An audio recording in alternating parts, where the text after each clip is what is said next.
La démarche scientifique tient une telle place aujourd'hui que la demande paraît tout à fait légitime. Pourtant, cette requête contient en elle-même plusieurs problèmes qui obligent à aborder la question différemment. Premier problème, le croyant peut facilement retourner la question en demandant aux non-croyants d'apporter une preuve scientifique que Dieu n'existe pas. Et là, c'est l'impasse. La Bruyère écrivait déjà au XVIIe siècle « L'impossibilité où je suis de prouver que Dieu n'est pas me découvre son existence ». Même si ce constat ne prouve rien, il incite à une certaine humilité et à la réflexion. Deuxièmement, demander une preuve scientifique, c'est considérer implicitement la science comme une référence supérieure, et c'est un a priori totalement insoutenable. On pense généralement qu'il y a d'un côté les croyances, plus ou moins sérieuses et supposées invérifiables, et de l'autre côté la science, la raison, qui s'appuierait sur des faits et ne ferait qu'énoncer des vérités prouvées. Or, rien n'est plus faux. Beaucoup de vérités scientifiques du siècle dernier sont considérées aujourd'hui comme des hérésies, et on pourra certainement dire la même chose dans 100 ans de ce qui est admis aujourd'hui par la communauté scientifique. C'est donc un fait établi que la démarche scientifique n'apporte aucune certitude définitive. De plus, ce que le grand public ignore, c'est que la science est basée elle aussi sur un ensemble de croyances. Il y a en effet beaucoup de vérités fondamentales que les chercheurs sont obligés d'admettre, disons le mot, que les scientifiques sont obligés de croire, parce que personne ne peut les démontrer. Exemple classique, la reproductibilité des événements dans le temps. C'est l'affirmation qu'un événement du passé se reproduira à l'identique si on réunit exactement les mêmes conditions. Ça concerne aussi bien la fission d'un atome d'uranium que le refroidissement d'une tasse de café. Mais comment en être sûr ? Affirmer que les mêmes causes produisent les mêmes effets paraît plausible, évident, raisonnable. Mais il est impossible d'en être sûr. Il n'existe aucun moyen de le démontrer. C'est une croyance. Autre exemple de postulat fondamental, la compréhension du monde qui nous entoure suppose que tout cet univers est harmonieux, cohérent, continu.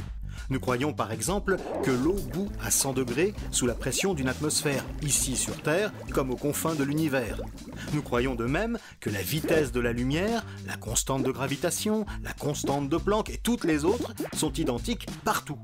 Et de surcroît qu'elles n'ont jamais varié, ne serait-ce que d'une décimale au cours des âges.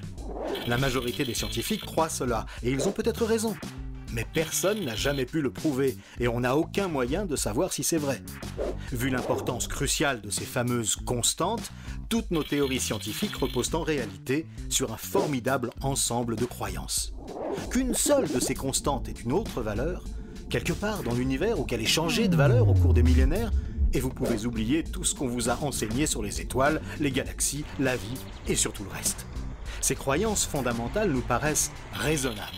C'est la seule chose qu'on puisse affirmer. Et on a d'ailleurs le même genre de problème avec les mathématiques. Un énoncé mathématique peut tout à fait être vrai, tout en restant définitivement indémontrable. Alors, faut-il se débarrasser de la science et des scientifiques ? Évidemment non. Mais il faut être conscient des limites de l'approche scientifique. Un certain nombre de chercheurs commencent d'ailleurs à réaliser que l'approche rationnelle seule est insuffisante, et qu'elle peut même constituer une sorte de prison intellectuelle.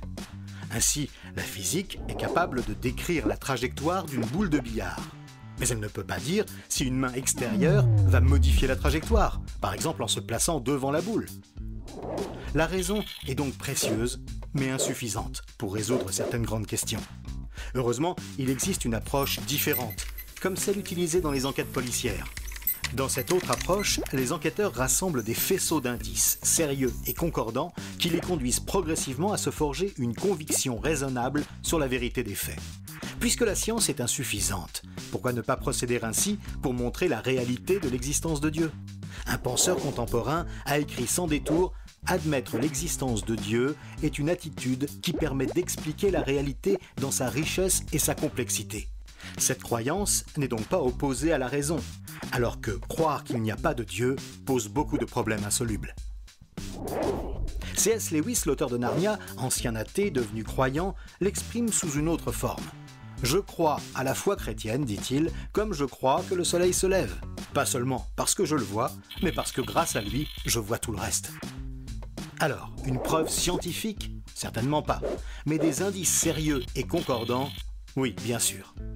Avant de partir à la découverte de ces indices, en voici un premier sous forme de question. L'homme cherche sans relâche Parce qu'il ressent intuitivement qu'il y a quelque chose à découvrir. Il cherche, découvre et cherche encore plus loin, toujours en quête de savoir. Mais si l'univers dont l'homme fait partie n'a pas de sens, pourquoi l'homme ressent-il ce besoin de chercher? D'où lui vient donc cette soif?